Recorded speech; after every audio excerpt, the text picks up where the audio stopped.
नवंबर 1830 में लॉर्ड ने वादा किया था कि उनकी चर्च ऑब्सक्योरिटी और डार्कनेस से बाहर आएगी। बस कुछ ईयर्सों बाद 1835 में चीजें बहुत तेजी से बदल रही थीं। 10,000 से ज्यादा मेंबर्स और स्पिरिचुअल और एडमिनिस्ट्रेटिव दोनों तरह से डायरेक्शन की बढ़ती जरूरत थी। ऐसा अर्जेंसी और एक्साइटमेंट के मोमेंट में ही लॉर्ड हमें डॉक्ट्रिन और कवेनेंट सेक्शन 107 देते हैं। पहली नजर में यह एक चर्च हैंडबुक लग सकती है जिसमें प्रीस्टहुड ऑफिसेज और क्वोरम्स के बारे में बताया गया है, लेकिन अगर आप करीब से देखेंगे तो लॉर्ड हमें कुछ बहुत गहरा दिखा रहे हैं।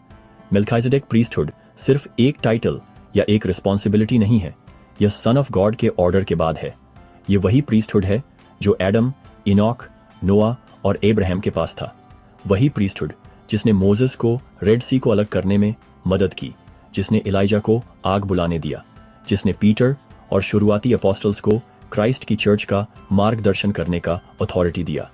कर्टलैंड, ओहायो में जोसेफ स्मिथ इसी होली अथॉरिटी को ऑर्गेनाइज कर रहे हैं। वर्स 18 में लॉर्ड कहते हैं, the power and authority of the higher और Melchizedek priesthood is to hold the keys of all the spiritual blessings of the church. और वो ब्लेसिंग्स क्या हैं? वर्स 19 जवाब देता है, to have the heavens open to commune with the general assembly and church of the firstborn और God the father और Jesus the mediator of the new covenant के साथ कम्युनियन और प्रेजेंस का आनंद लेना।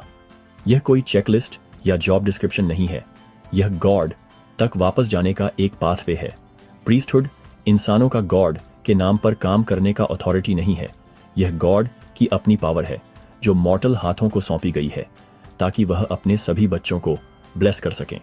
उदाहरण के लिए वॉरेन ए काउडरी को ही ले लीजिए, वह अपस्टेट न्यूयॉर्क में रहते थे, कर्टलैंड से बहुत दूर।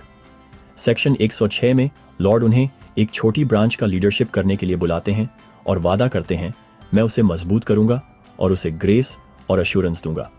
उसके छोटे शांत कॉर्नर में भी लॉर्ड उसे देखते थे। और सेक्शन 108 में लाइमन शर्मन गाइडेंस के लिए जोसेफ स्मिथ के पास आते हैं। लॉर्ड उससे कहते हैं, अपने सभी कामों में अपने भाइयों को मजबूत करो। लाइमन फेमस नहीं था, लेकिन लॉर्ड ने उसे एक मिशन और एक वॉइस दी। तो इसका हमारे लिए क्या मतलब है?